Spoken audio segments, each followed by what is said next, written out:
Hey guys, and welcome to Little Blackbird 91. I am here once again with the US Taskforce talking about Married at First Sight. It was D-Day. Sorry, I should say Decision Day because certain people don't like that on the show. I'm talking about Eric specifically. If you don't know, you don't like the word D-Day. So we're having Decision Day, and where we're going to be deciphering, breaking down, giving our thoughts and opinions around the latest episode.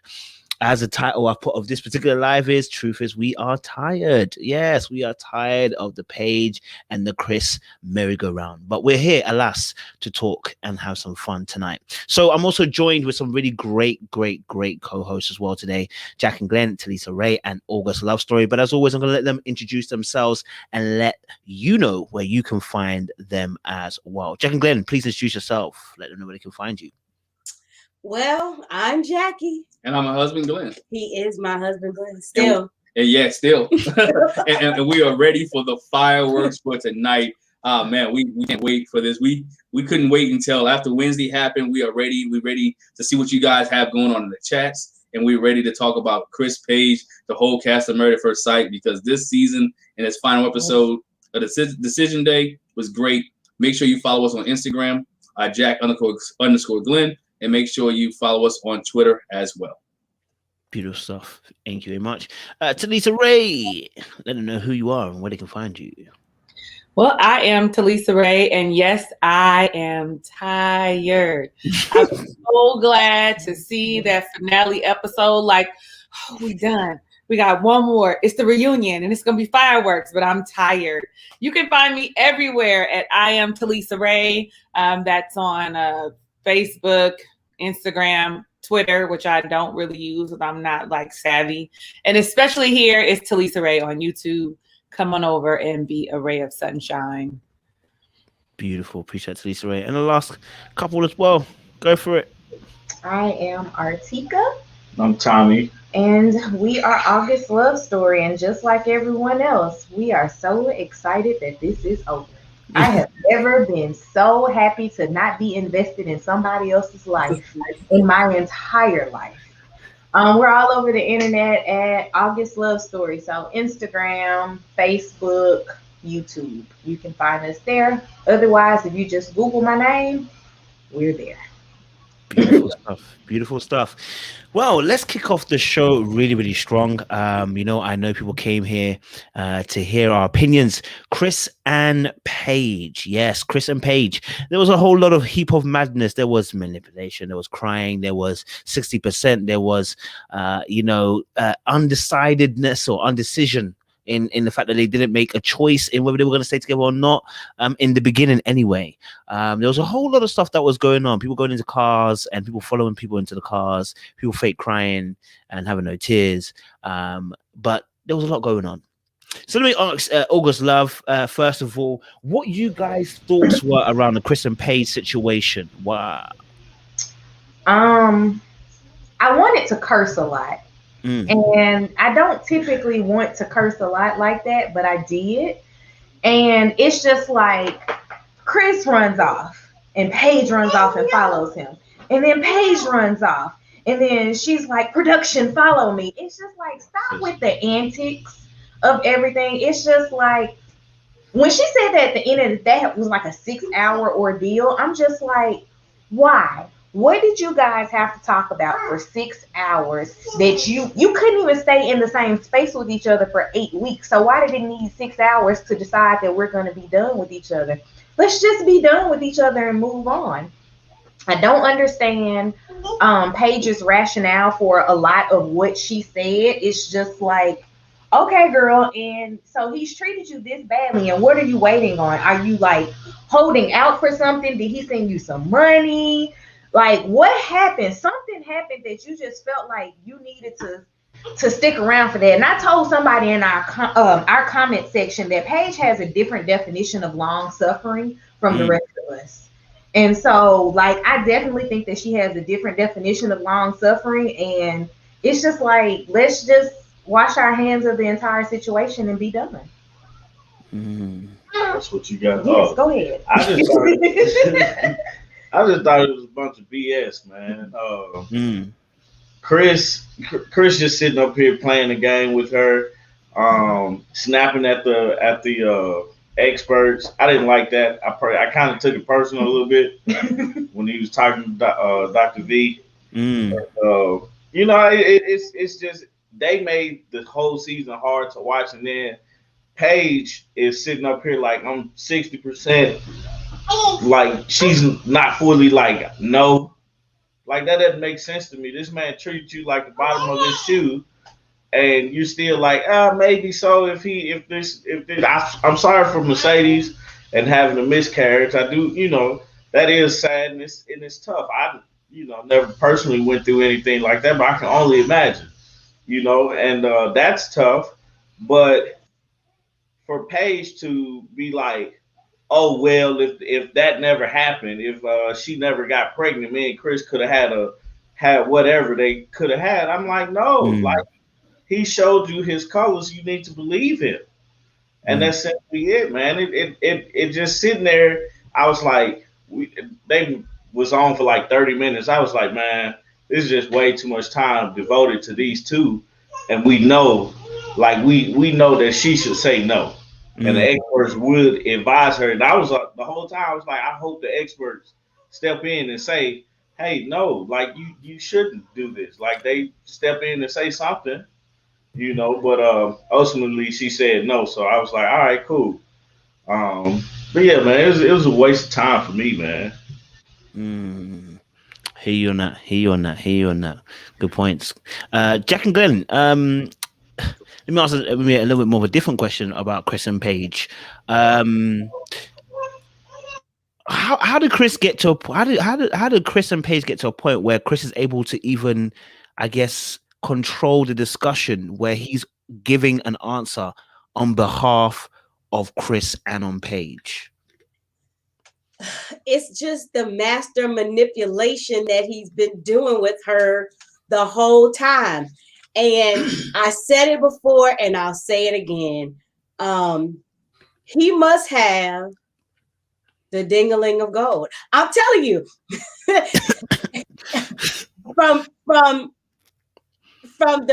but before when they had sex, I believe there probably was some sneaking and creeping in between there.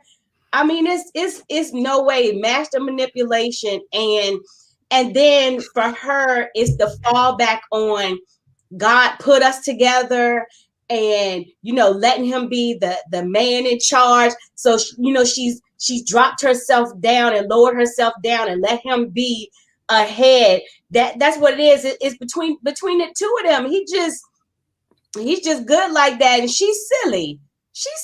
I was just like, why, Paige? Just like I told y'all, if she saw what he said to Pastor Cal before they came to decision day, there is no way on God's green earth she would have flip-flopped. Man, let me call me.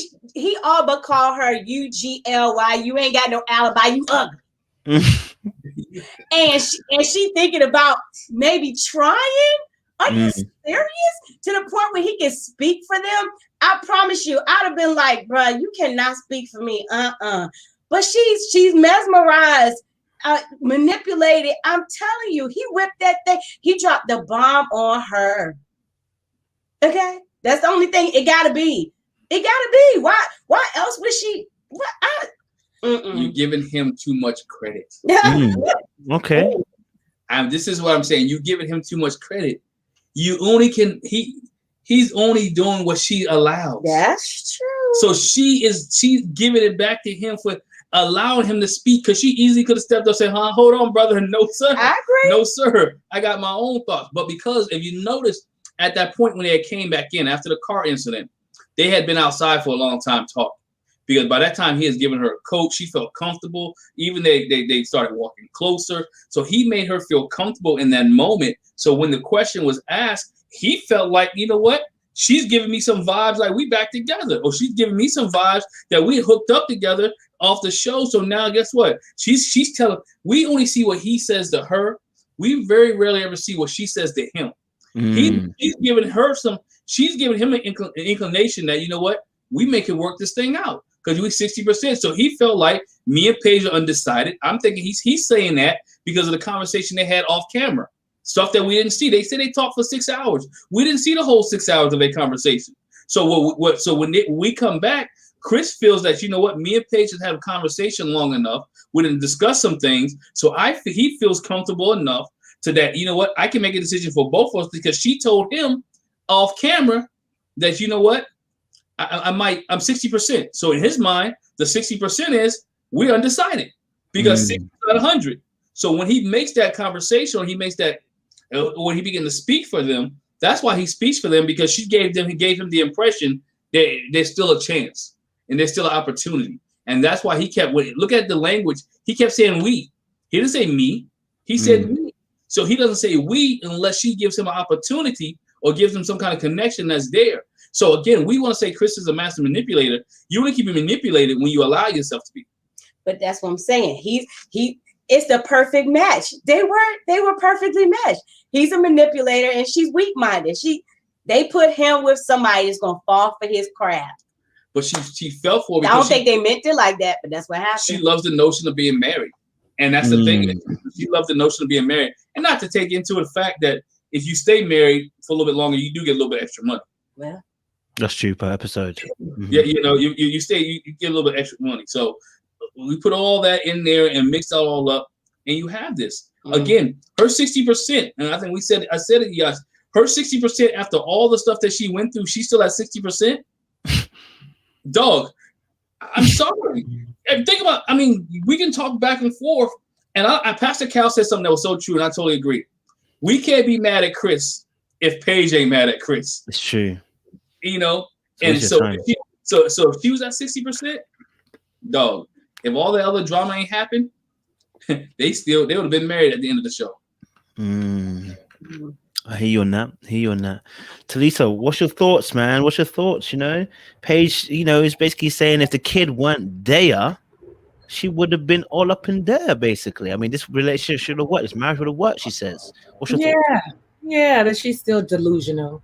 I feel like one of the things we keep saying is that, if she saw the show, I think that Decision Day, even if she didn't see when he called her ugly, because I wasn't attracted to her face, when he told you in your face that he wasn't attracted to you, period, on day one, day two, you know, that should have been enough. When she started talking, she was like, you know, sometimes, you know, right in the beginning, you know, Chris has these great qualities about him, but he always leaves me confused and feeling rejected. And then turned around later and said, you know, I don't feel value and I feel disrespected. Like, she said 4 key things that would easily make me as a woman be like, I'm not about to do this. What are we doing? If I feel confused, disrespected, rejected, any of those negative words, why would I even consider being with you? And when she got up and after he talked about Mercedes, like, I pray that it wasn't just antics, because as I was watching it, I thought to myself, well, in the beginning, you didn't think she was attractive day one. You know, whatever he said when he was walking down the aisle. Then the next day he just disappeared. So when he disappeared, did he call Mercedes and was like, hey, yo, I know we're not cool. I need to get out of this.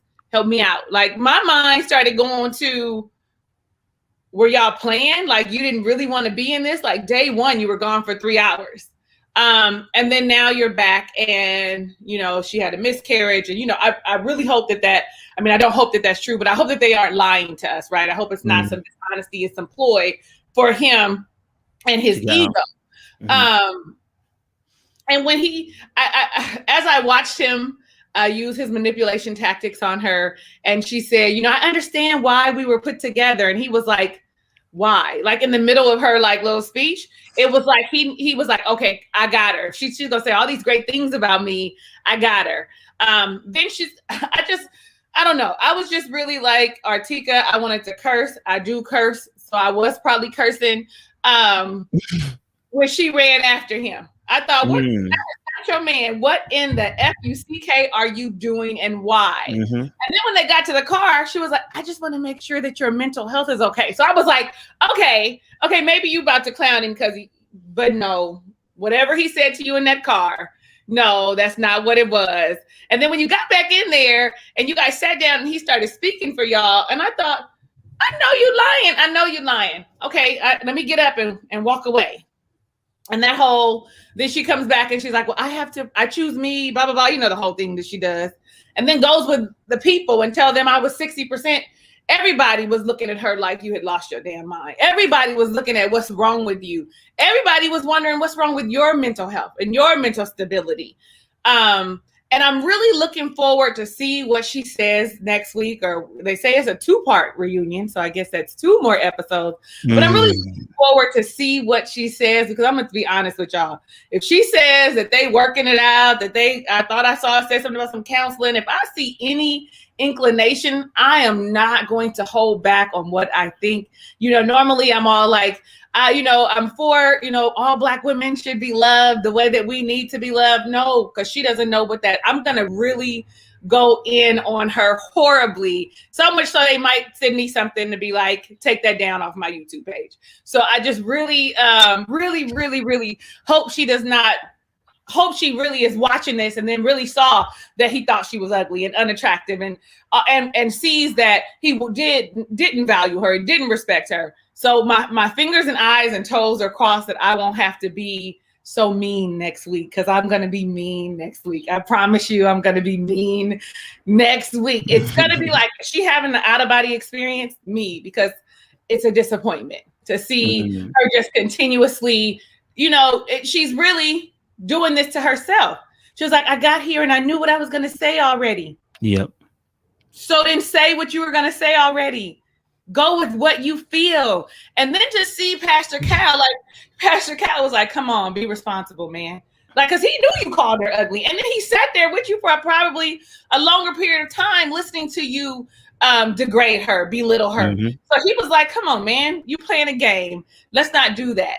And then Dr. Viviana, I swear to God, she was going to jump out her seat.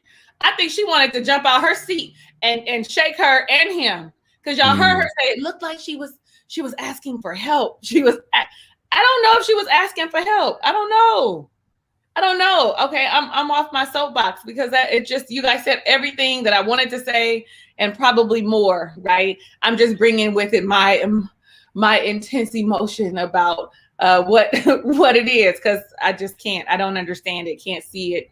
Don't know why you would do it. I would never do it, ever, and I mean ever. Right? Some people say, don't say never. No, never. I never want to feel that way, ever. I don't ever want to not value myself enough to allow someone else to infiltrate my mind, my body, my spirit, and maybe they got some kind of soul bond, some soul connection, what's that, soul tie, maybe they got some kind of soul tie and she don't know how to break it. I don't know, but she needs to figure it out. Oh, okay. One last thing. So him being a ex-pastor or whatever, I'm like, maybe he did a little juju on her or something that she can't break. Like, what is we doing? Like, what did you do?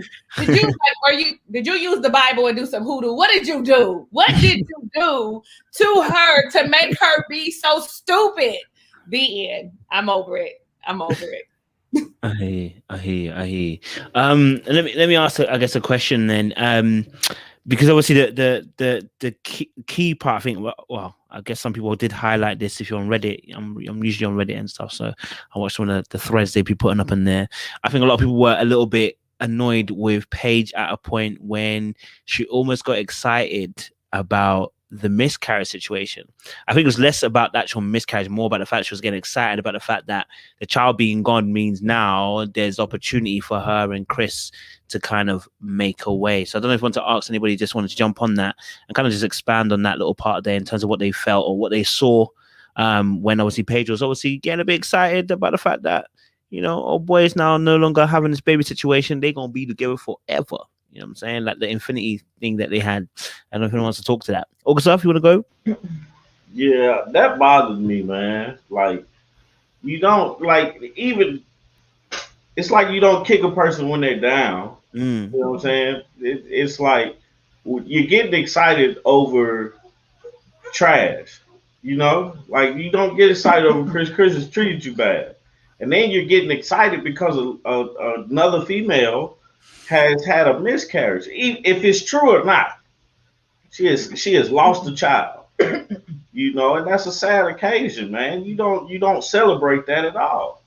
Some people, they celebrate the life of the could have been life of the child, but don't celebrate that they lost the child, and don't get excited about that. That's nothing to get excited about. Your situation, like even if everybody comes to you and are apologizing because you're put in this position, like they know they made a mistake. You know what I'm saying? Like it was a bad marriage. It was a bad choice.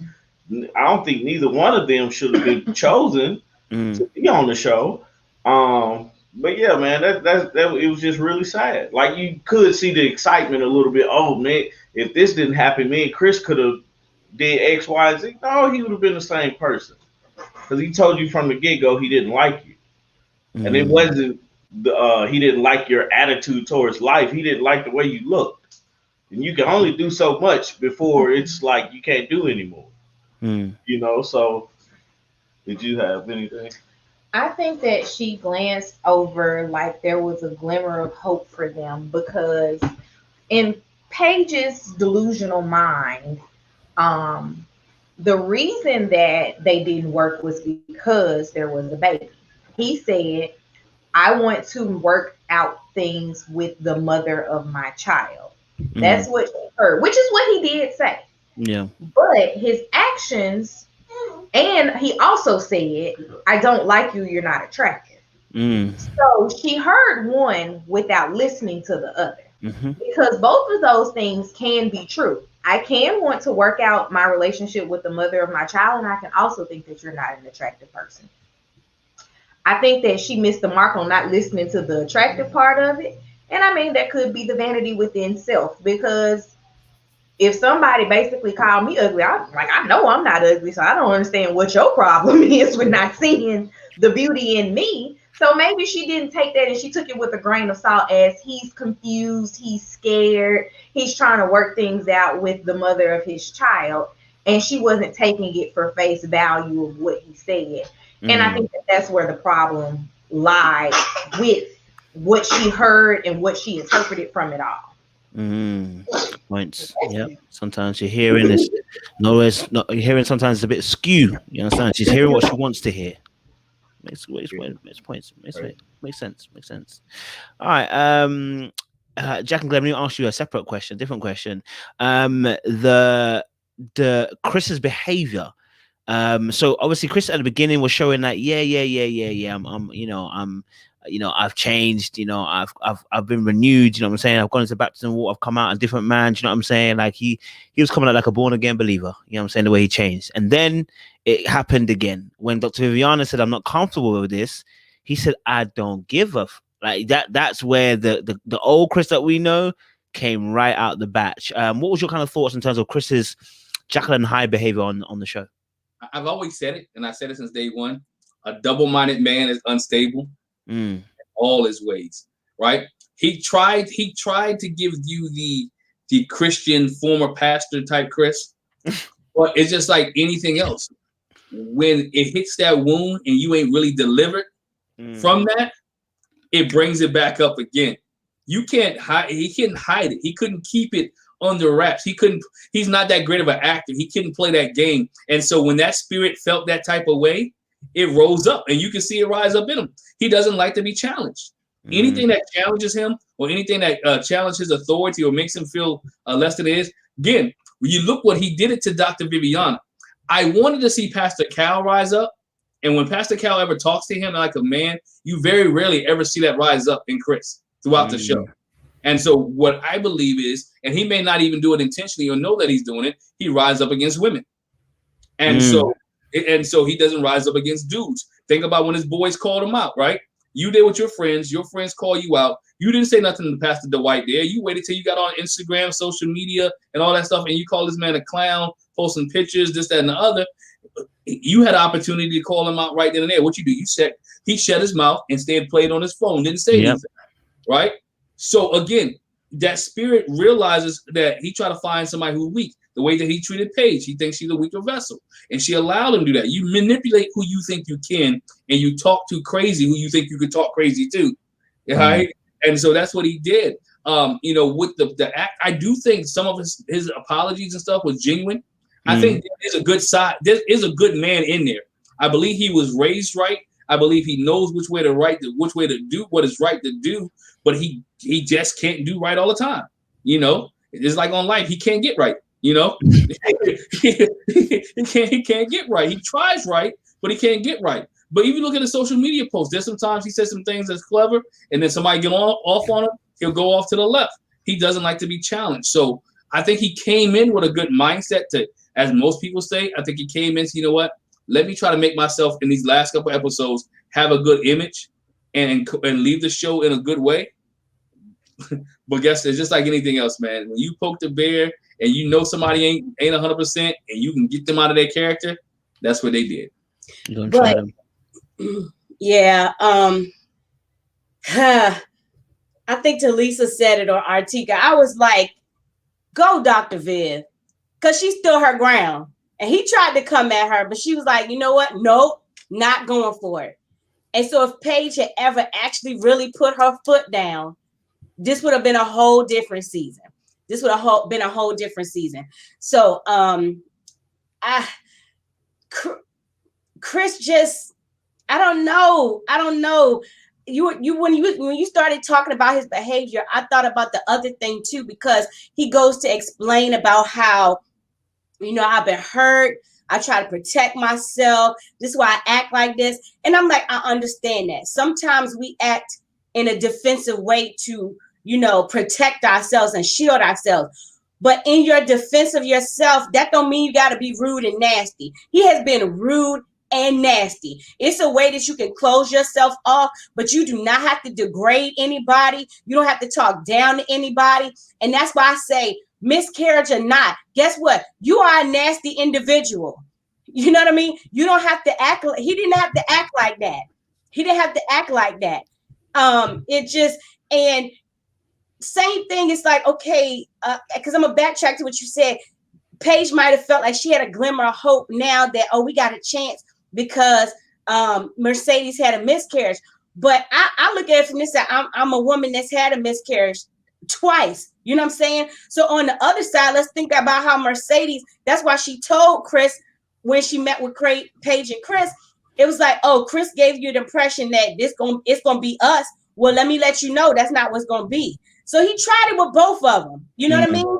Let me go with Mercedes because mainly because of this baby thing. Well, now because it's not the baby thing, let me bounce back to you. You know? So I mean, he's just like my husband said, just double-minded, multiple personalities, schizophrenia, whatever you want to call it. When I would do good, evil is always present. And when evil comes, I let evil have his way. That's what Chris did. That's what he did. Instead of being like, you know what, not today, Satan. He said, come on, Satan, you want to play? I'm ready to roll. I'm about to be nasty and rude and everything. So I don't know, just I really do feel like I'm like Talisa too. I really want to feel like you wouldn't be that kind of person that would make this up and fake the pregnancy and fake the miscarriage and fake the emotions. I mean, he didn't have any tears, but I can't say that he didn't really feel those emotions. I can't say that. I tend to be on the optimistic side. I just hope you would not do that because there's too many of us out here that have really gone through that for you to play and fake. This is not a joke. It's not a joke. Okay, I'm done. I agree that 100%. Talisa, I'm gonna ask you a question as well. Thanks, Jack and Glenn. Talisa, in turn, obviously we saw Paige obviously having to get help from production before her actual answer changed.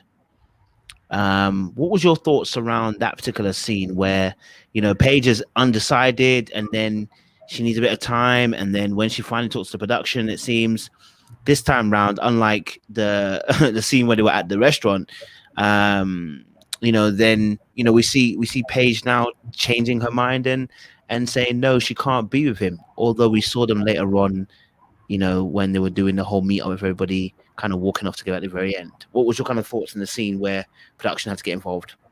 Well, I just, I just thought this is so dramatic and so extra, and she feels so overwhelmed and she's crying. I just don't know what to do.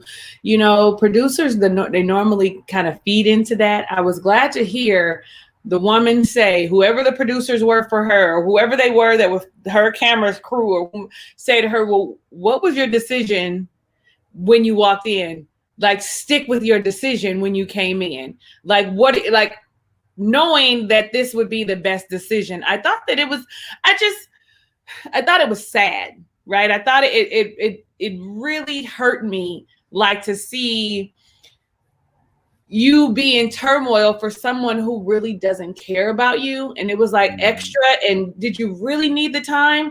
It makes me think like like Glenn said,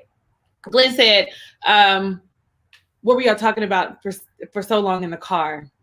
That would make you think that you would be, that your decision would change, because it's not anything that you talked about in that first 30 minutes or hour that you guys sat with the experts. It's when you were alone in the car.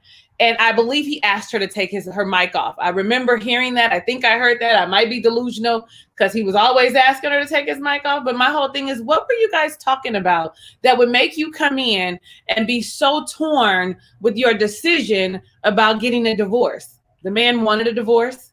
You said you chose you. You said you don't feel like, you were valued or of worth with him. He didn't respect you. So I was just confused at why you would be so emotionally torn and hurt and confused. And this is so overwhelming. Like, I'm not, where was his spirit jumping on, whatever that spirit was that he was carrying? Did it jump on you, to make you feel, like, oh, I should, because that's a thing. That whole spirit transfer thing is a thing. I don't care what nobody say, it's a thing. And so now you look like you're double-minded, right? You look like you're double-minded, and you look like you have mental health issues. You look like now it's you, like whatever he had, whatever he did in there, and whatever scripture he spoke to you when he was doing hoodoo in that car is what stuck on you. I promise. I don't know. I'm just saying, y'all, listen. He probably said something and made, that makes sense. Manipulated God's word, and she didn't listen to her own spirit and hear God's voice for herself and believed whatever he was telling her. So I was disappointed. I was sad. I thought it was unnecessary. I didn't understand why you felt so, like, why were you so emotionally torn and overwhelmed sitting in there? It was ridiculous. I would say that I thought, it was a setup. Like, we were like, they said, go run off. I done a little couple TV things and they ask you to repeat this, or can you do it like this? So, you, in some respects, you could think, maybe they told her. No, that was all paid. That was all her and her theatrics of, let me, I ain't gonna say exploit, because she really believes that God put them together, that they were meant to be, that this situation was meant, or God brought them together for whatever reason, for whatever lesson that they needed to learn. Like, she really believes that. So I really think that her values are off. Like, I don't know. I didn't like it. I was uncomfortable. I was sad for her. My heart was broke, like I would be for any other Black woman who is in a situation that they can't seem to let go of. Right? I was a little, that's just really what it is. And that's how I feel about her. Like, it's looking at a little sister and you want to be like, just sit down, come sit down with me. Let's have a conversation. My mother once told me, because I think it was JJ said, every woman plays a fool, has done this in their lifetime. I have, but not to this extreme. My mother said to me at one point, she said, I didn't know if you were going to come out of this, so I was going to lock you in the closet and let you stay there until whatever it was wore off. Like, so it is a thing, it's a thing, but you're not going to tell me all these things about me that you don't like, or that you're not attracted to me and I'm going to stay. Because that wasn't what it was for me. But I had my blinders, rose-colored glasses, right? So it's a thing, but no, somebody needed to lock her in the closet and just stay here until the season's over. I hear that. Good points. I like that. Okay.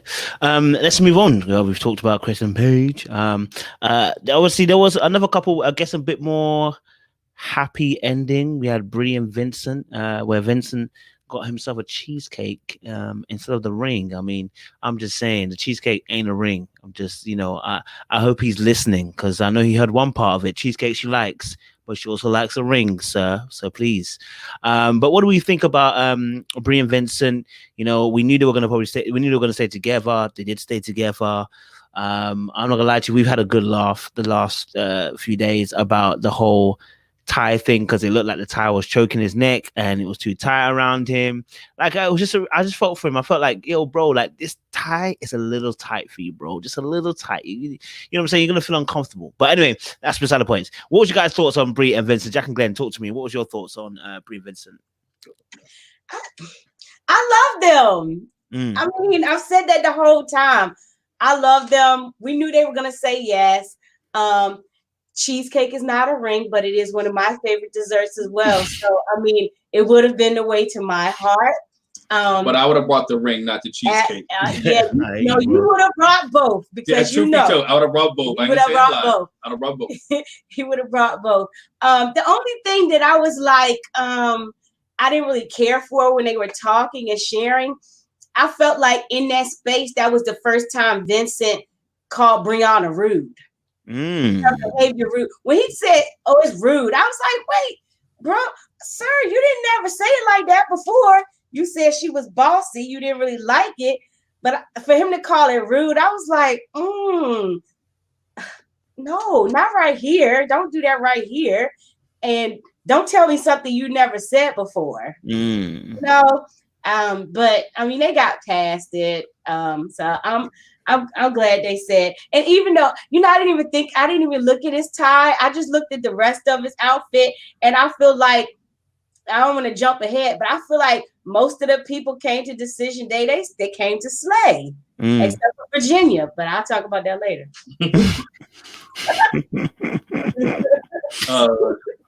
I think, with them, I think we knew that this couple right here would stay together. They have some issues, but it's nothing they cannot work out over time. I hear that. I think what we look at these issues that they have, and we put them in a grand scheme of thing of marriage over a long period of time. We got to remember it's only 8 weeks.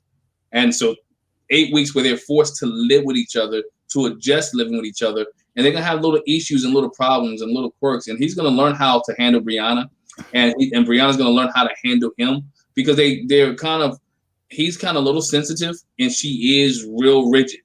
And so they're going to have to learn how to navigate and talk to each other in a way that they both receive each other, and it doesn't come off feeling. And sometimes as a man, he's going to have to put away his what's the word I'm looking for? His soft skin. He's going to have to put it away a little bit and take the feelings off his sleeve and be able to adjust, because again, she always says she doesn't mean it to be hurtful, right? But she means it and she's saying it. Now, he's going to have to, and not saying that he needed to neglect his feelings, but there's a time and place for everything. And it's how he says it. Yes, he wants her to watch his feelings, and I'm not saying he shouldn't want her to watch his feelings or say things correctly, but there's a place how to address it when him and Brianna are having these dinners or having these conversations.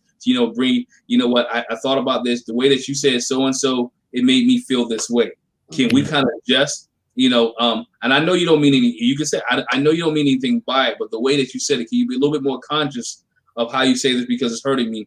And she can either take yes or no. But again, I think they are a couple that everybody wanted to see, because of all the other couples with like train wrecks, you wanted to see at least one, right? You wanted to see at least one have some kind of glimpse of happiness. And I think they do have issues, but I think there's stuff they can work out. So, who's happy for them? Cheesecake, ring, hey man, do both. My question, my wife was like, yo, why gotta get another ring? And Married at First Sight bought one for her. I'm just asking. Yeah, we had a whole conversation about that. Well, I know she won her own from him, so that's a whole different topic. Watch that video. That's a video later. Does somebody want to answer that? Why did he decide to do that? As the former jewelry salesperson, it's because she just got a band. She wants the actual engagement ring. Oh. Yeah, it's not good enough. She said it nice. It's not good enough. Yeah, and like I told my husband, I said, I think the difference is, this is what you gave me when you didn't know me. Yeah. What you did for the show. So it's no thought, no affection. There's nothing behind that. It says something when you give me something from your heart. It's not because we're getting married at first sight. It's because you want to stay married to me after married at first sight. So. And she probably also watched Woody give Amani that ring and his theatrics behind it. So she was like, I deserve that too. Yeah. I hear that. Yeah, I hear that. Fair enough. August Love. Oh, Tommy hasn't come back. I'll let him. I'll give him time to come back. He's probably not going to come back. He's doing duties. Yes, she's just kind of like, I need to knock over everything. So That's cool. He went to the back with her for a minute. We might trade out. No worries. We'll let him handle. So Brie and Vincent, obviously, I mean, again, you know, like I think Janga kind of said it, we need to see a happy ending. We wanted to have that couple that would, I guess, give us that hope. Because I'm not gonna lie to you, I think all the couples this season, I think maybe we got spoiled by Woody and Amani, I'm not sure, but I mean, we didn't really get to have much, big things that were happening. Well, couples that we were really assured that were great to be with. What was your kind of thoughts in terms of with Brie and Vincent and their kind of conversation that they had on the show this week? I agree that they needed to be our happy ending because somebody had to do it. Like, I just couldn't take a whole season of, oh my God, why are we doing this? Because this was really feeling like we as a collective have wasted 16 weeks of our lives and them 8 weeks of theirs. I honestly think that Vincent and Brianna can work. They can go the long stretch. They just have to do the work. And I look at my relationship. Tommy and I have been married for 5 years, together for 8, but we've known each other, oh my goodness, 16 years at this point. And we're still learning ways of saying things to each other and about situations to make it so that it's not just respectful for the other person, but it's a way of being concerned about their feelings. And I think that that's something that the two of them are going to have to figure out, because it's like one of them digs deep and then the other one digs deeper. And they're going to have to come out of a cycle of that, because essentially Brianna says how she feels, and then he comes and he takes a stab back at it a little bit. And they're just going to have to get out of that vicious cycle of they're going to have to be able to present their feelings to each other and then be able to like agree to disagree, but hear what the other person is saying. Like, I know a lot of times, and I know we talked about this backstage, I think it was last week or the week before, where I'm the person in the relationship that can say things in a nice way, and Tommy has to be very direct and a straight shooter. Like, he does not know how to, for lack of better words, beat around the bush to get to the point. And I just come with a softer approach. They're going to have to find a softer approach with each other to get to that happy medium. But again, at this point, we've only seen them for 8 weeks, even though it's been double that in our lives. We've only seen 8 weeks of them being together. And it's a little difficult to try to figure each other out in just 8 weeks. Okay. Good point. Yeah. Hear that? Talisa. Talk to us, man. Brie Vincent, happy ending. You know, we can all go home, I guess, watching them. We can all go home after watching them with a little bit of peace in our heart. But what's your kind of thoughts on Brie and Vincent? I know Vinny really did do a number. I mean, he in fact, both of them did a number, because even her monologue, she was kind of, you know, I don't know if I want to call it shade, but there was some shots that were loosely fired, even in her monologue. And then obviously, I guess when they got in front of the experts, he also fired a few back. What was your kind of thoughts on Brie and Vincent? I think, like everybody else, I think that they can work.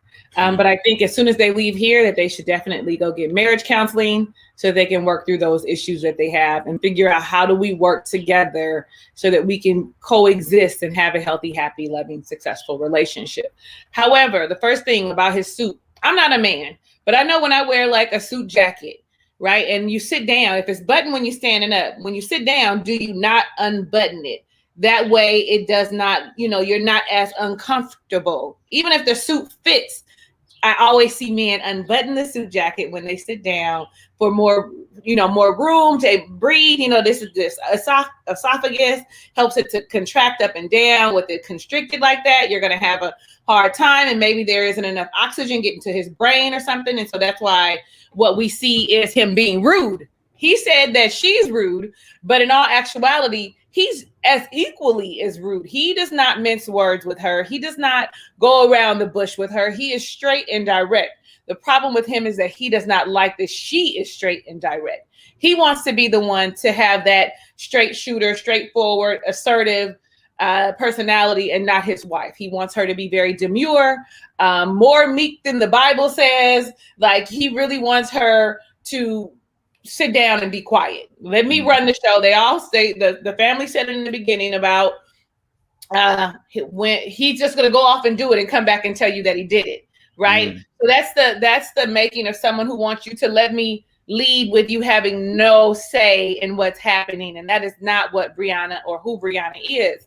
But on the flip side, I don't want to let her off the hook. I didn't join y'all last week, but she said it again this week about her being direct and assertive, and her tone is who she is, and I can't change it, and he's going to accept me for who I am.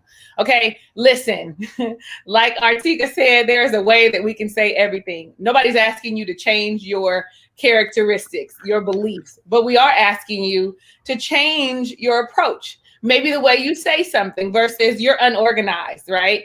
Even though I didn't think she said that in a specific way. Instead of saying you're unorganized, oh, I see you might need some help. Do you want me to help you organize this? Can I help you because I'm good at this? It's a different approach for someone who is not quite used to your sharp edge. Once they get used to your sharp edge and they realize who you are, honestly, you're probably going to automatically curve that, because that's something that could benefit you anyway in all your relationships. The way you talk to me is important. I don't care about what you say because I can handle it, but the way you address me is important to me. So don't come at me and be nasty or be rude, as he would say, which I did not like either. Jackie, I could not stand it. I was like, rude? That's rude to say she's rude. Like, what? Like, just be mindful and talk to me in love and kindness, because you love me and you want to be kind and you want me to receive what you're saying. So be sure to say it in a way that is receptive.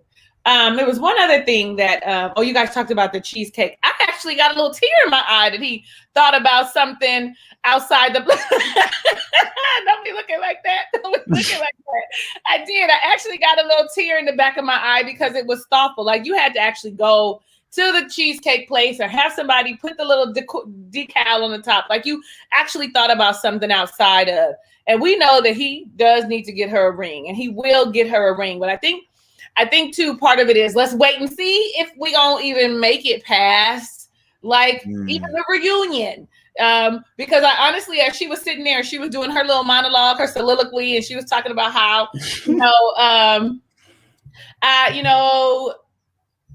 I'm better with you or whatever. When he, I was looking at him like he has no expression on his face. Oh my God, after he left, it was nice knowing you. Made me feel like, was it nice knowing you? Like, he had no expression, but I was like, yeah, no, that's probably not. He's probably going to say yes anyway. And okay, one last thing. When he said, you make me whole, I thought to myself, well, that's a problem for me. Because you need to come into a relationship as a whole person. You need to be fully yourself to come in. Two whole people need to come into a relationship. It's not two halves that make a whole. I'm whole and I know who I am and what direction I'm going and my personality. And, I know what I want. You should know that too. Don't go get some counseling so that you guys can have a successful relationship, so that we can see you on couples cam, seeing that you guys work your issues out or whatever. Because I might watch one episode when they first come on, and then I don't watch no more couples cam. That'd be it. I just want to see, like, are y'all still together or nah? So, so I think that's it for me. They're going to work. If they do the work, they're going to work. If they don't do the work, then it's going to be a very toxic, unhealthy relationship. Of the pettiness, back and forth. You take a jab, I'm gonna take a jab.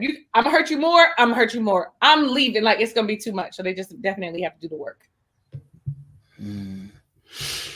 I hear that. I mean, to be honest, Brie and Vincent, they're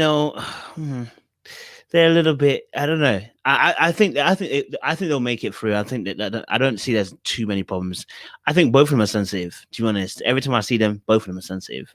And it's just that Brie's more direct than Vincent. When Vincent decides to shoot, it means that the tank is full. That's usually why Vincent is shooting. But yeah, I think they're gonna make it, and I guess they had to give us this happy couple, make it seem like they're amazing. Because we had, like I said, last season we were spoilt. We were spoilt with Woody and Amani. Who's the other couple? I put the white couple. I'll also get them too. Amelia and Bennett. That's it, Amelia and Bennett. So it was, and they were really compatible. So I think we've been a little bit spoiled, and I guess kind of seeing Brie and Vincent has been like, all right, it's all right. You know what I mean? So yeah, I hear your points. Hopefully he will get her the ring and not just a cheesecake. Next couple I want to talk about. Eric and Virginia. Yeah. I know they said yes, but I didn't feel comfortable with the whole, him proposing. I didn't feel comfortable. I didn't feel comfortable at all. I don't know how you guys felt about that. August Love, go from talk to me, man. What was your thoughts? Every time I looked at Virginia when they were there together, I felt like I saw in her eyes, I should run right now. Even when they stood up at the end to have the champagne toast, I was like, her body language says, man, I made the wrong decision. I should have just said what I was supposed to say.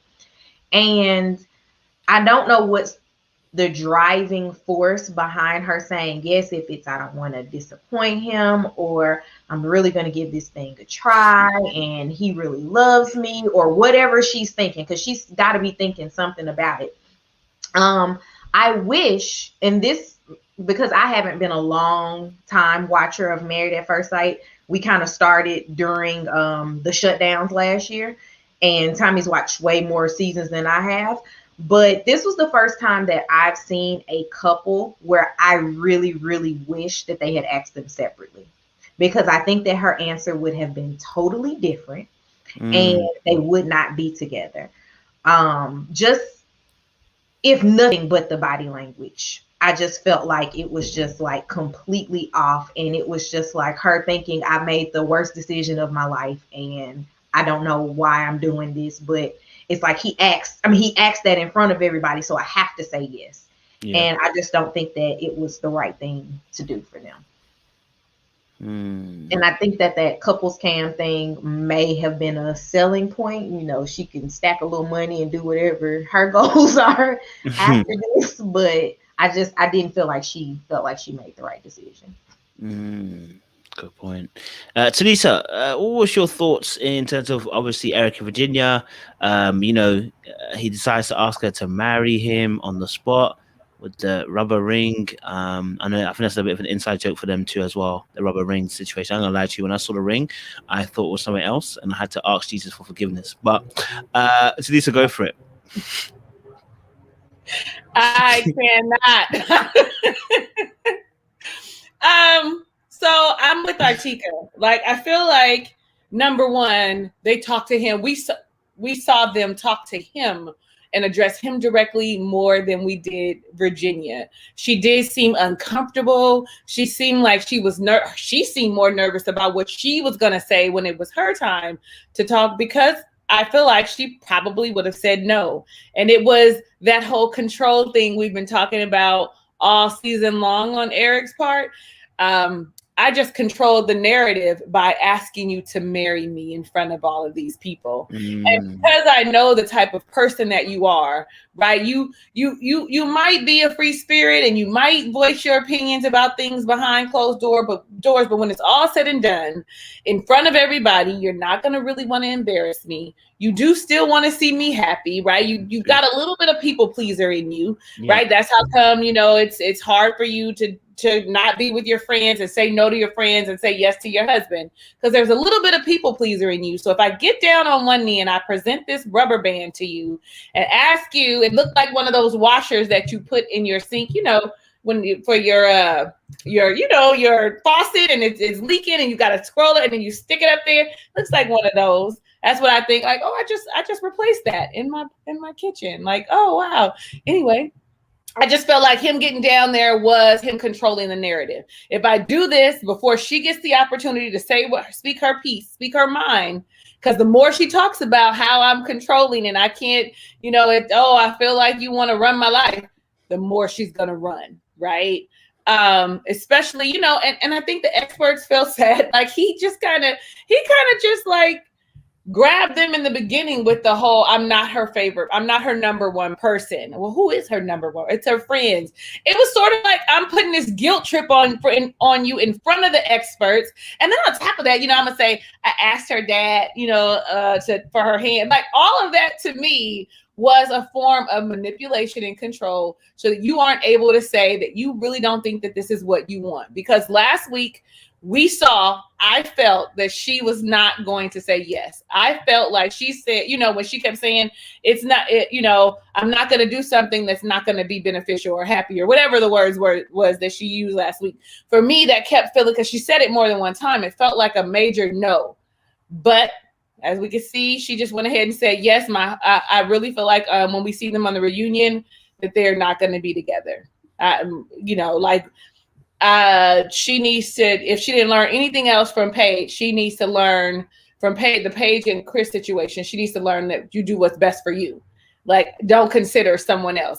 Even though Paige wasn't doing what was best for her, that should have been lesson for everybody. I need to learn how to make sure that I do what's best for me and my relationship. How is this going to work for me? So it was a little cringy, as the kids would say, as my son would say, that's cringy, mom, or whatever they say. I don't know. I'm hearing you. Big things. Yeah, you're making some good points as well. I think the control, especially the control aspect, I think that's what I guess alarmed a lot of us watching that as well. So I think with Eric and Virginia, every time I see them, I'm just thinking to myself, girl, I hope she's sober when she's making this decision. Like, because that, like, honestly, like, and I think to Artieka's point as well here, like, they should ask them separately. In fact, I think they should be asking couples, especially ones that are kind of rocky. Yeah, they've had a history of rockiness. I think they should be asking them separately, just to see if they're actually going to say the same answer. Jack and Glenn, talk to us. What was your sentiment with Eric and Virginia and their decision to kind of stay together? I agree. The first thing I thought was, we didn't get to hear Virginia's whole little monologue. Before she could say her piece, he cut her off. And that was a setup. It was like before she goes down that path to try to convince herself otherwise and present her case to the experts, let me cut her off at the pass. I was like, I looked right at my husband. I was like, but she didn't get to say anything. I said I was going to say it before. She didn't look convincing coming in. I was like, usually when it comes to decision day, from the onset, I look at everything from the beginning. Usually when they come to decision day, like I said, these people, they come to slay. Virginia didn't even look like she was she was dressed, not that she was dressed bad, but she just wasn't dressed up. Everybody else came in there dressed up, and she just came dressed. Like she came business casual. Everybody else was dressed up. So she was dressed like she didn't know, she wasn't confident about what she was going to say. She came dressed like, this is not a celebrate. He's not going to be happy when I say that Mr. Brown is not, this is not a celebrate. That's how she came dressed. She came dressed like modestly, like, but she could have also been dressed like that because she's ready to be a MAGA wife. I mean, you never know. I thought he picked her outfit out. Okay, I thought he might have picked her outfit out. He might have. That might be something his mom would wear. Let me get ready to put you in the Mrs. Lake. This is what the Mrs. Lakes do. This is how Mrs. Lakes dress. But yeah, and I can appreciate the sentiment of him asking her father, can I ask? But I feel like all of that was some, just to know, to push her back to say, these are all the reasons you should say yes. I know what your mind is telling you. Mm-hmm. I know what your heart is telling you. But look at all this. Look what I went through. Look. Yeah, but my thing is too, we knew Eric didn't want to be divorced again. So he was going to do anything he could to stay married to this young lady. All right. Now, we don't even know. She might have had a couple of drinks that morning coming or whenever they came into the thing, just to ease her mind, to calm and to settle her down. I do think that she did give a response. I just think they didn't show it to us. Mm-hmm. I think she did give a monologue. They just didn't show it because, again, the climax is TV, right? The climax of the thing is he said yes, so she gonna say yes as well, right? Mm-hmm. And we don't know, truth be told, and just hypothetically, we don't know. Editing, she might have went first, right? But they just showed us Eric because they knew how it was gonna end. That's true. So we're, so I don't know which way it is. Now, should they be married? They got bigger issues. I don't know how they can do on couples cam because who's living where, right? That's a film with separate locations. Yeah, where they living at, right? Did she actually give in and move to the condo? Mm.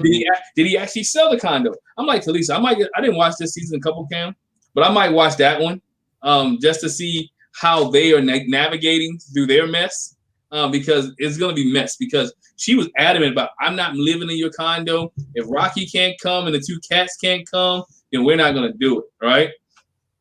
So I figured after the reunion, they had to stay together in order for them to do couples camp. Mm. I'm just gonna put that one out there. But are they for sure on there? Because when I've seen pictures of the couples and I didn't see their picture. I did see Brianna and Vincent. Well, they advertised them, so they might be on for one season. They might get divorced while they're on couples camp. And make for good TV. Just being honest. It'll be the first couple to do so. I mean, I think Eric has some manipulative ways? He very does. He does. He has a lot of them. He manipulates her. She has some issues that she need to get over? Yes, she has a lot. And they need somebody who needs counseling after they say I do, and after 8 weeks, they should have went straight to a retreat or resort with a whole bunch of counselors and have some things worked out. They got the age difference, they got the different backgrounds from being different sides of the tracks, they got different political issues, they got different financial issues, so they have different financial views. So if you look at all that, those are the recipes that destroy marriage. Mm-hmm. Yeah. Mm-hmm. Those are the recipes that destroy. Let me think about it. They got different views on finances, which destroy marriages. Different views on politics, which destroy marriages. Different views on kids, which destroy marriages. They got 3 out of 4, and they decided to stay married. Nah. It's not lasting. I don't know. They might have 4 out of 4 because that infidelity thing, and she always wants to sleep on somebody's couch. So I don't know.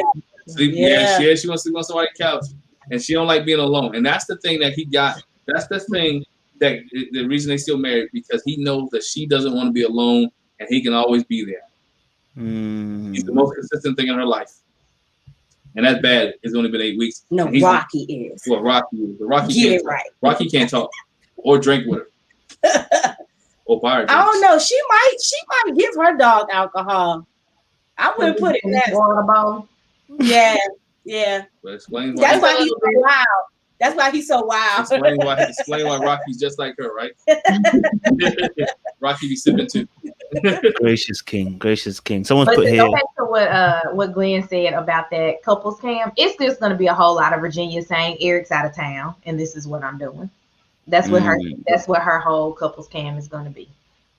And if she was smart, I mean, listen, I know people be like, why would you want to be married today?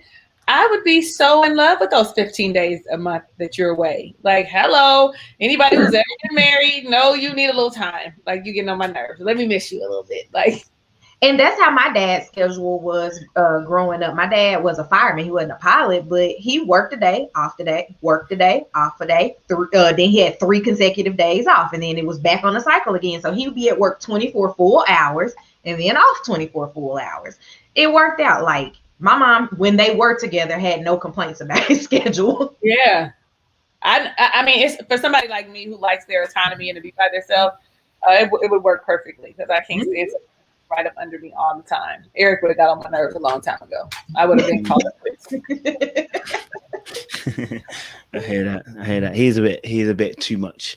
He's overbearing. He's controlling. So he's too much for anybody. To be honest, I think they're accident waiting to happen. To be honest, if I'm honest with you, I had hope for them at the beginning of the season. I did. If everything else happened, but I think just with her resistance and him wanting to push more boundaries, I think eventually they're going to clash, and this could end in flames very, very quickly. Could be a messy divorce. What about obviously our other resident couples? We had Ryan and we had Ryan and Clara. Sure. We knew pretty much they were going to say yes. There wasn't really no surprises there. I don't know what else we can really say about it, but let me offer it onto the table. Jack and Glenn, what are you saying? Ryan and Clara? We knew she was going to say yes. She moved in about a month ago. That is very true. Right? It wasn't nothing new with them. Only thing we was hoping if he would say "I love you," or we weren't hoping for that. We was hoping. I was just maybe he said it, or maybe he would have said that. You know what? They did it. But he wasn't going to say that neither. So you just knew that it was going to stay there, and the editing that they showed us is what it is. It wasn't nothing big with them. They didn't really jump off. If you think about it, they really didn't spend much time on other people's decisions because Chris and Paige took up all the time. True. So that dialogue was, they have red flags too. The whole she has no goals in the religious situation.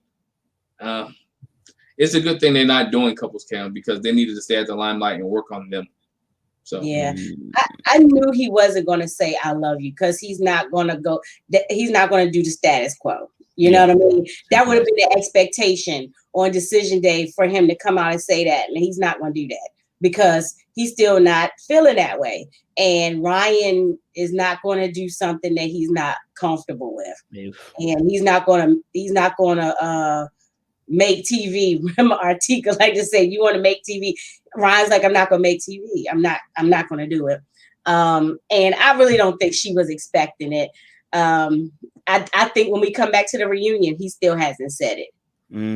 But hopefully they have had sex so she can calm down about that, But yeah, theirs is pretty uneventful. There was, I was like, nah, we knew they were gonna say yes. Like my husband said, she needs a place to live. So she has some place to stay. She's not gonna ruin that.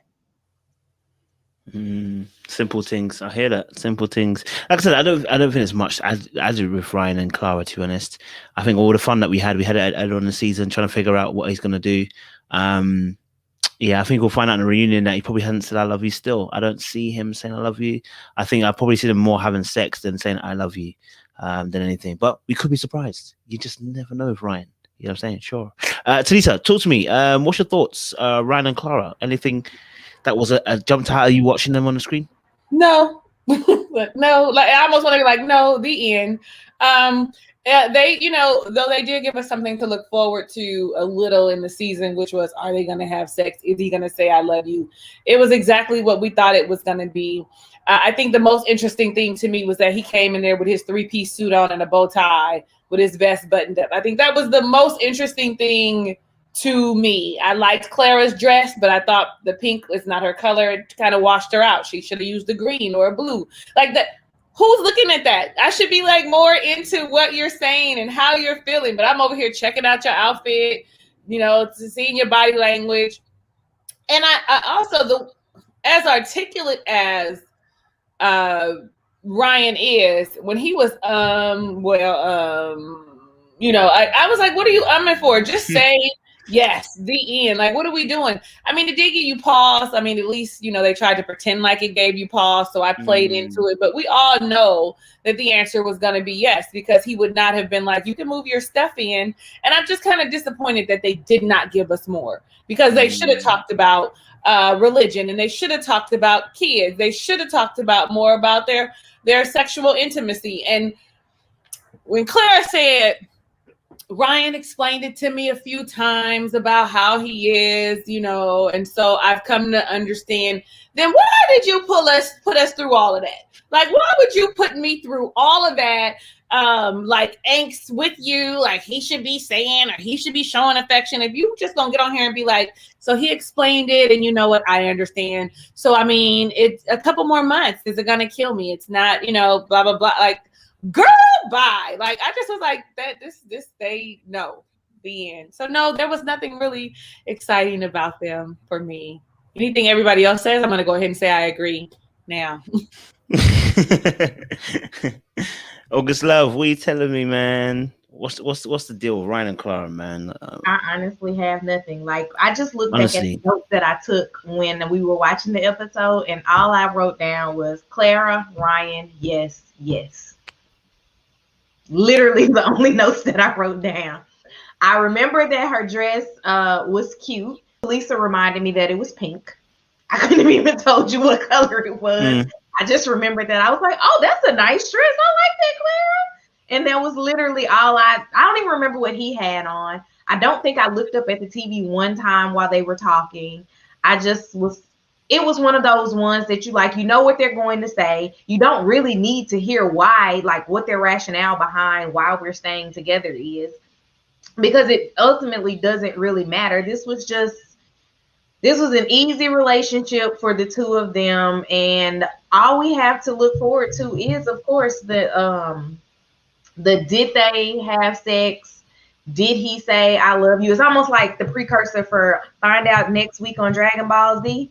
Like, tell me what happened. I don't know. I don't really care. But I mean, if we're gonna leave cliffhangers, give me something. Like, that can be the answer. Like, did y'all have sex? You got big news. Like, I've been sent things that are like, they bought a house. I'm like, great for them. Okay, next. Like, it hasn't been anything about them as a couple that's exciting to me. And that's great. Like, I'm actually like enjoying the fact that there's nothing exciting about them as a couple, because they could be a train wreck like one of the other or two of the other couples at this point. So it's just like, great, nothing exciting. Go live happily ever after. Hopefully he says he loves you, and hopefully you get some sex. That's all I got for the two of them. I'm not gonna lie to you. I didn't take any notes on Ryan and Clara. I actually don't remember watching it all the way through. I think that's been the last few episodes. I've been kind of drifting with Ryan and Clara because nothing really happens. Like, I think you're watching these out of necessity.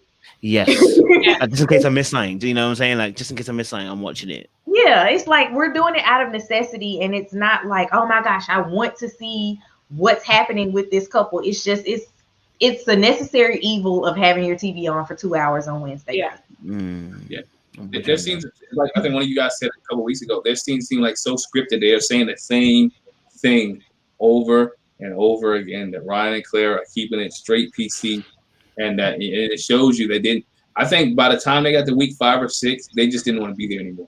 I'm hearing that.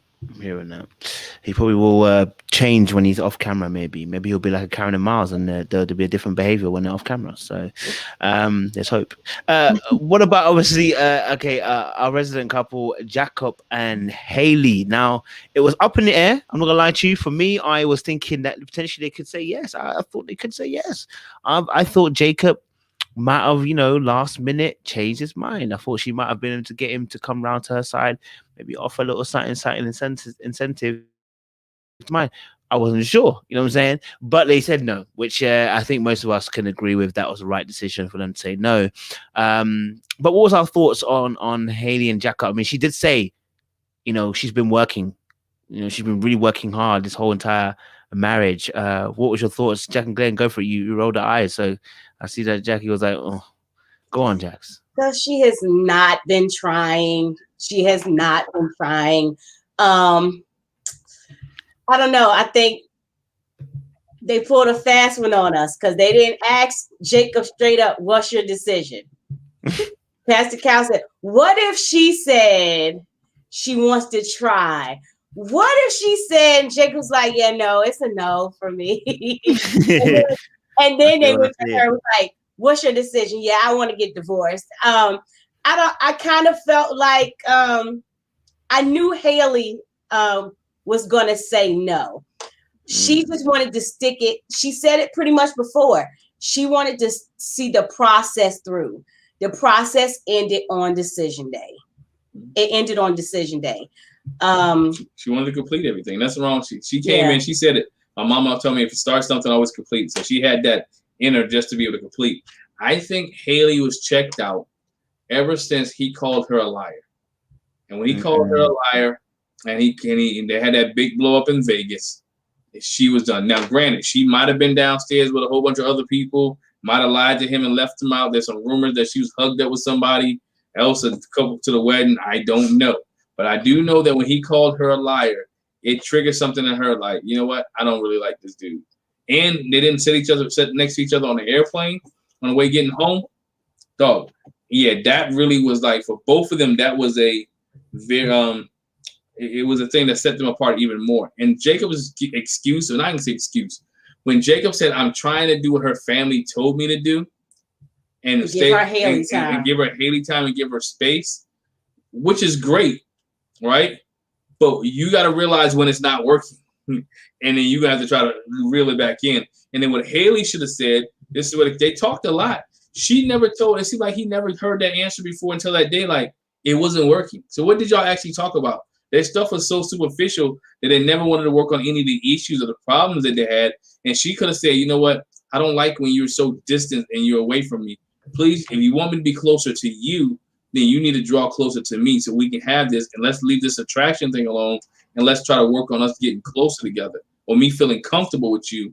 And he should have been like, what do you need me to do to make you feel comfortable? I knew it. I knew what time it was, though, anyway, when they walked in and they were not even cordial to each other. You could have at least been cordial. Hey, how you doing? Shake a hand, fist bump or something. They didn't even. I obviously didn't expect them to hug because they went through that whole conversation. I'd rather hug a stranger, basically. But I was like, dang, like they wasn't even like, hey, how you doing? What's up? Haley was on a mission. She was like, I'm getting ready to end this right now. End game. Okay, she said when she sat down, today's a great day because she already knew what answer she was gonna give. She already knew the answer. So she said today was a great day because she knew she was gonna say no and be separated from him. Good points. Talisa, talk to me, man. Like, what was your thoughts on Jacob and Haley obviously saying no? Haley thinking that she was working. Jacob not learning anything again. Like, sometimes I think his pettiness sometimes goes a bit too far for me. I don't know. What's your thoughts? I think that in the grand scheme of things, they made the perfect decision to say no. I never even got the feeling that either of them would say yes. And like Glenn said, when they asked, how are you doing today? And she was like, I'm doing great. I was like, oh yeah, she's here for, you want to be petty? I'm going to be petty with you. I also agree that they had a conversation on the couch. They spoke differently, like we're honest about what it was that their tactic was. And I honestly believe that Jacob, he doesn't really understand the dynamics of how relationships work. And that's why he's by himself and he's feel like this is his last hoorah. Because that's something that you would say to Haley when you're having these conversations. You would say, well, you know what, they gave me this piece of advice and they know you better than me, so I was just trying to do X, Y, and Z. And then whatever it was that she said, because she said things that he didn't, didn't know or didn't understand or something. But the dynamic of them talking on the conversation, on the couch, was better than we saw all season because they actually had some kind of dialogue about something, even though it was negative. I was like, come on, Jacob, with your jeans and your shirt and your tie and your suit jacket with your cowboy boots or whatever the boots was. I was like, stay true to form. Like, you don't like the way I dress. So today I'm giving it all to you in one full package. I'm giving it all to you. Okay. Like I did like Haley's clothes. Look, you see me? What am I talking about? Their clothes again. I liked her little cocktail dress that she had on. It was super cute. But I really think that they made the right decision. And when Pastor Cal was being petty, when he asked Jacob, if Haley said that she wanted to continue today, what would you say? Hell to the no. Like, Why would you even?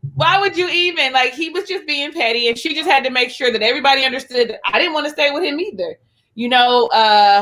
It's a no for me too, because I would be just staying for the sake of staying or wanting to be married if I stayed. So they were, though a train wreck, they were probably one of my favorite couples to watch. Even though they were boring, they were petty AF. So I enjoyed that about them. That was they were who I'd be looking for. Like, what Jacob gonna say today? How he gonna push her button today? Because you knew they wasn't going nowhere. Mm-hmm. And you said, I think you said, Glenn, that he checked, or maybe I read that in the comments. I'm not sure. One of y'all said he checked out at week 4. Okay. Mm-hmm. He did. He checked out when he found out that she wasn't giving up any more of her goodness and mercy. Okay. When he found that out, she was like, I'm done. I keep trying to get you to get back in here with me, but you're not with it. So there it is. Good points. Yep. I'm hearing you. I mean, to be honest, they are polar opposites. I think polar opposites. I think he's socially awkward a little bit. And I think obviously she was expecting someone to be a bit more socially conscious and aware, and maybe a bit more better. Yeah, dress better. You know what I mean? And I actually, that part of her complaints, I totally get it. You know what I mean? So I didn't think it was so bad though. Like, I didn't think. I mean, but then again, like, listen.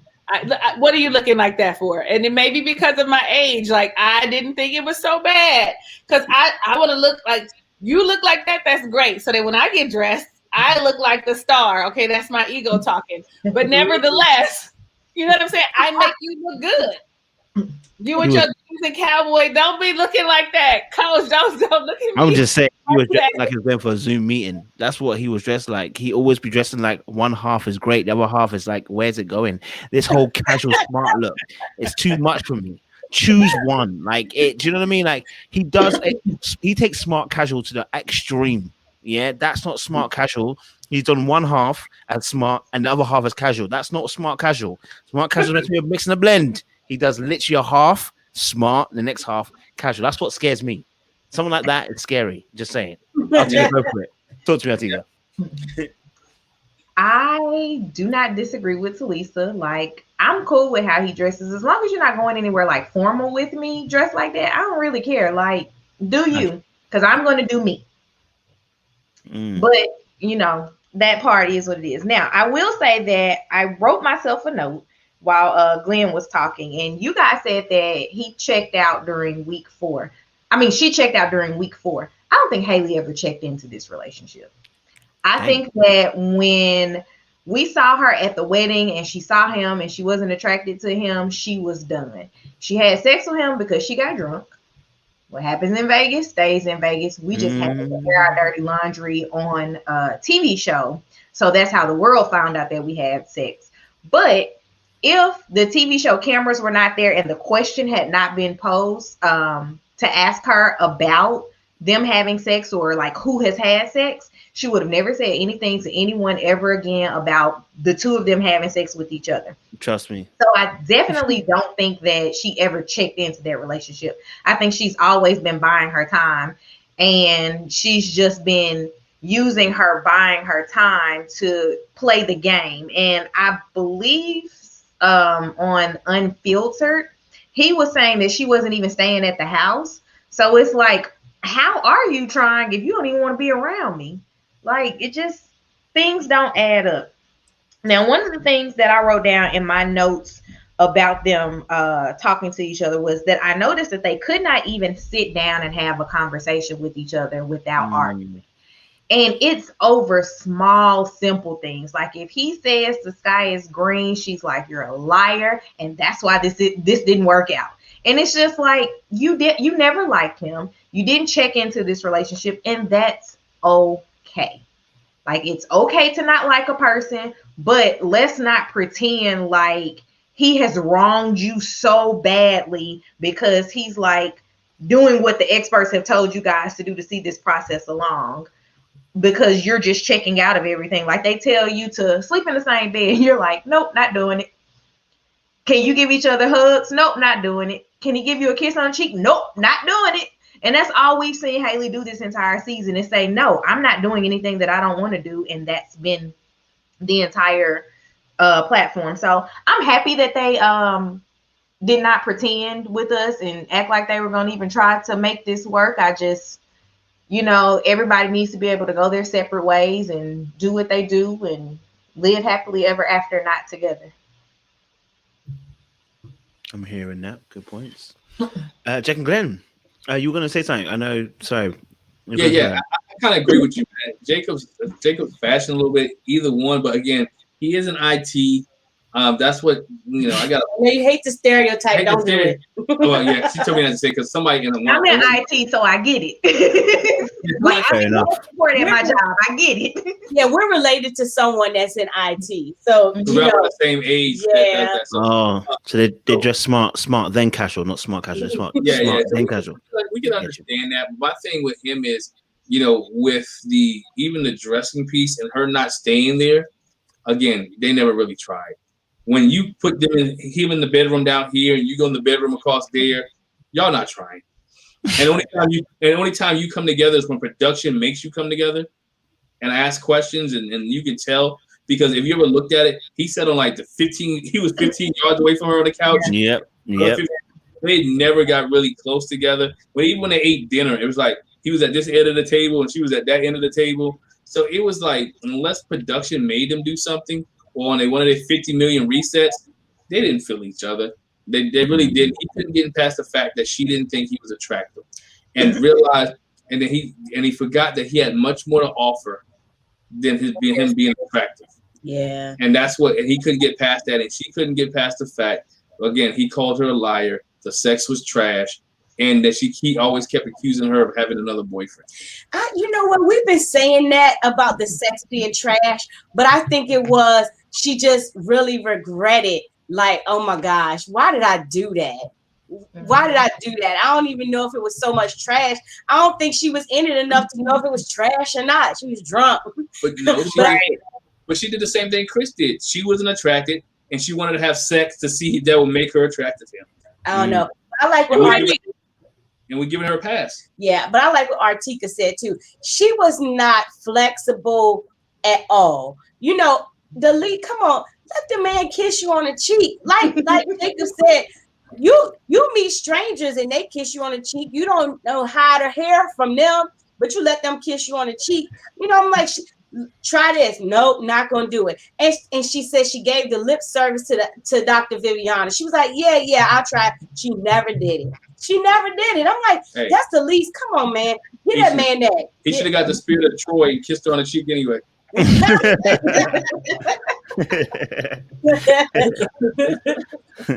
Talisa, what are you gonna add? Sorry, go for it. No, don't be sorry. It's okay because it probably wasn't worth nothing, no way. But I'm gonna share it. I was just thinking that I'm gonna give Jacob credit where Paige was like, I'm gonna try really hard and make myself look stupid when you say you're not attracted to me.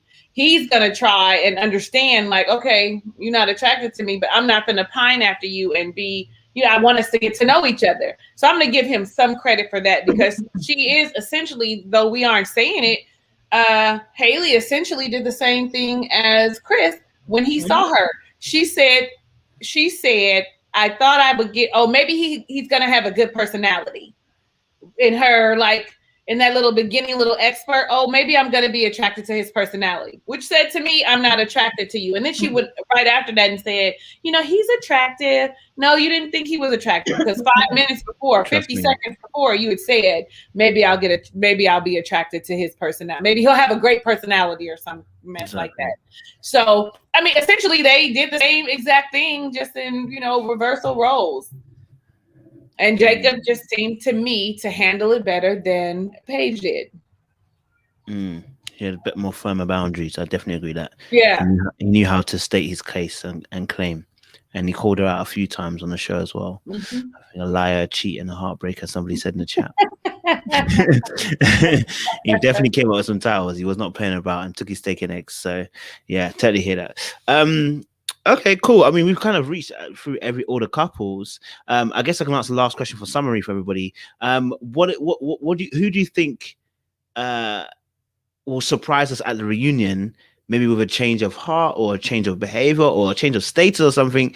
You know, who do you think is going to have something different by the time reunion comes round, part 1 or part 2 even, I should say. Jack and Glenn, what's your thoughts?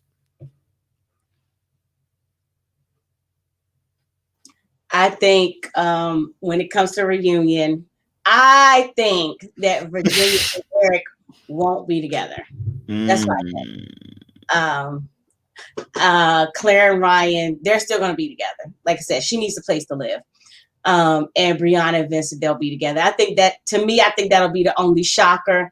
The other thing, and what we can see from the previews, I think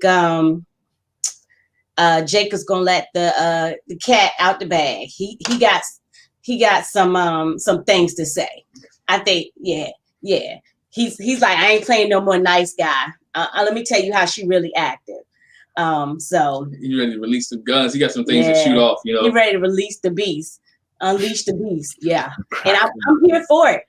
I'm here for it. Get her, because I think somebody said in the chat, and we've talked about it before too. Haley acts like she's so top you tier. ain't all that shit. You are not all that. I don't know who told you were, but you're not. I just hope Kevin Frazier asks the right questions. Yes. Because if I sit here and watch this reunion and he don't ask the right questions, I'm gonna be hot. I'm throwing the TV. No, I'm not gonna do that. Yeah.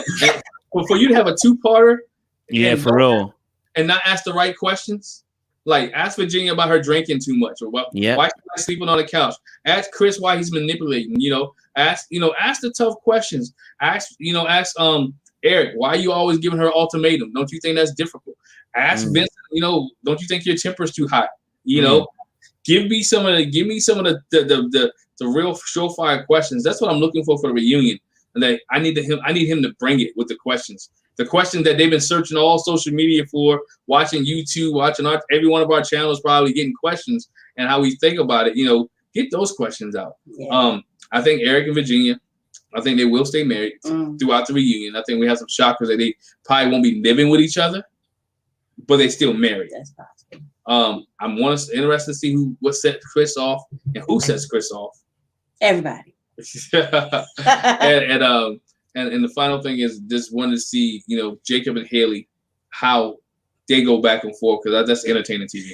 I do have one other thing, because we didn't touch on this when all the couples got together at the end and how Chris actually showed up. Man, I think if Eric could have jumped off that couch, man, Eric looked so uncomfortable when Chris walked in. He just couldn't get right. He was like, I don't know what to do. I don't know what to do. I was like, oh, this is gonna be good.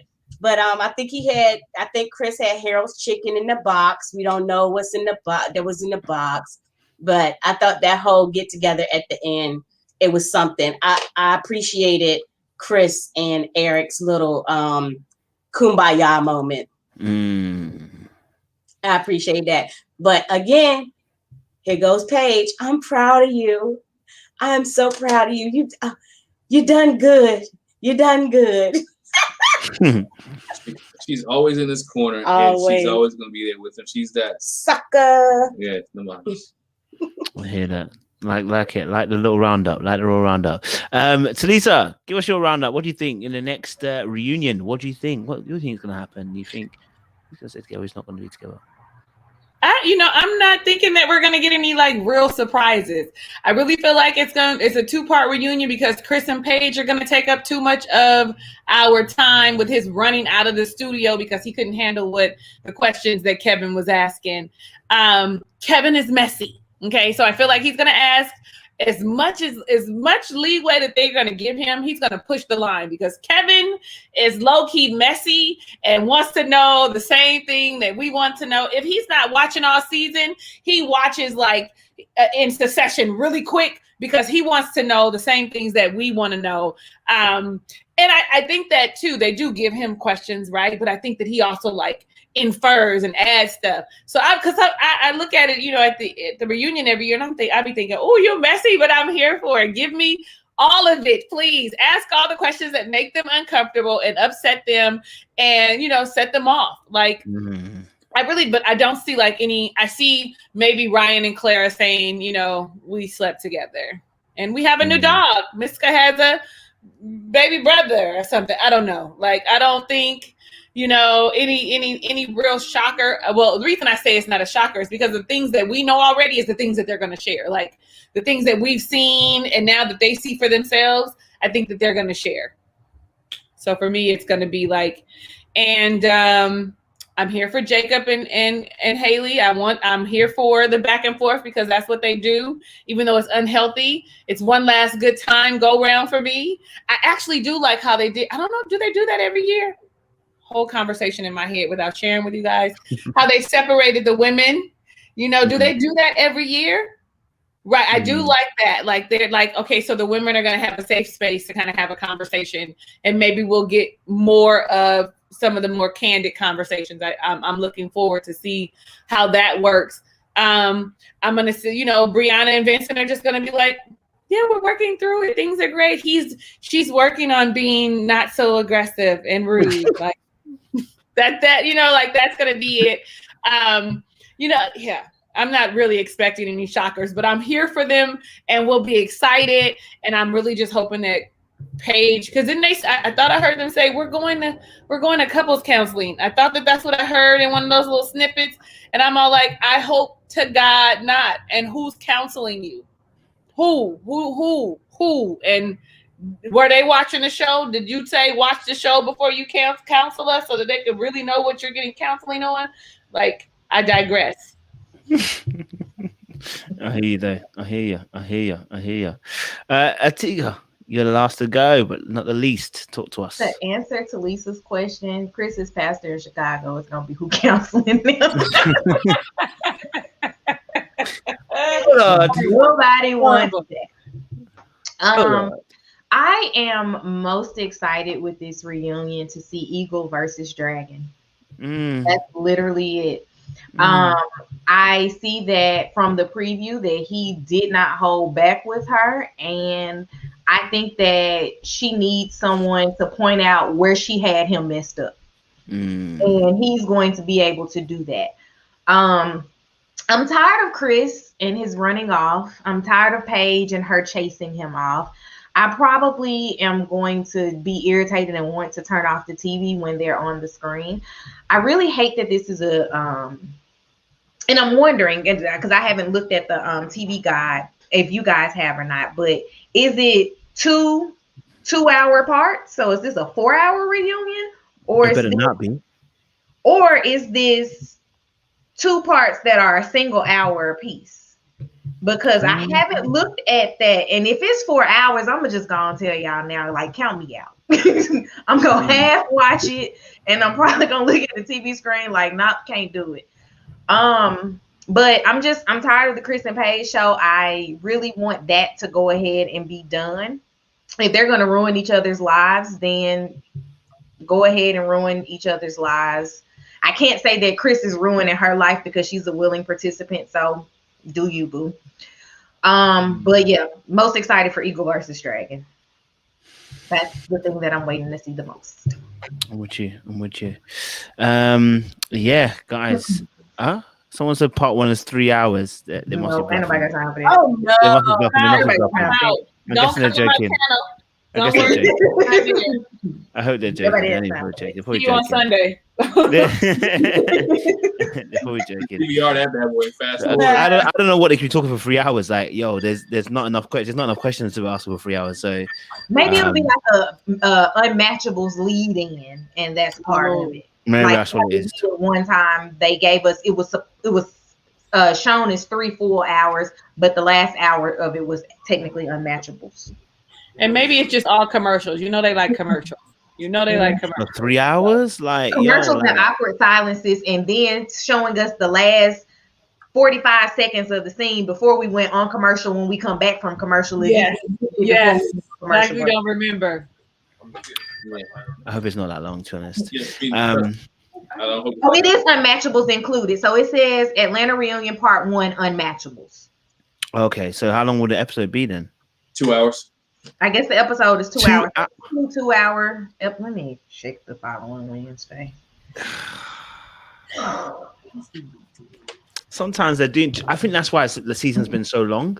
The episodes are long, and you don't show us nothing. Yeah.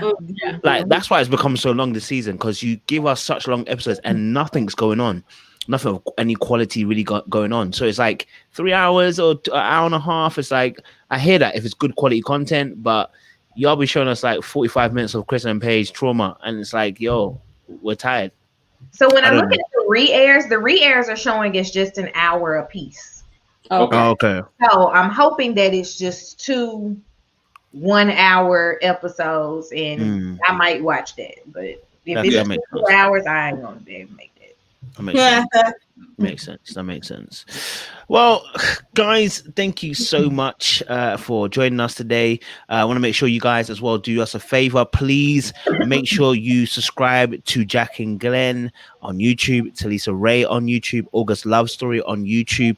They do great content as well. We want to support them and the great work that they're doing as well. So if you haven't already subscribed to their channel, run over there now, click like, share, subscribe, do all that fun jazz stuff, and support us creators. We want to bring more great content for you. We should be here next week for the reunion special. So, keep yourself posted, and listen, stay hydrated out there. Okay. All right. Because the streets are hot. All right. They're really, really hot. You feel me? But yeah, we appreciate you. Stay locked, stay loaded. We will see you again soon. Much love.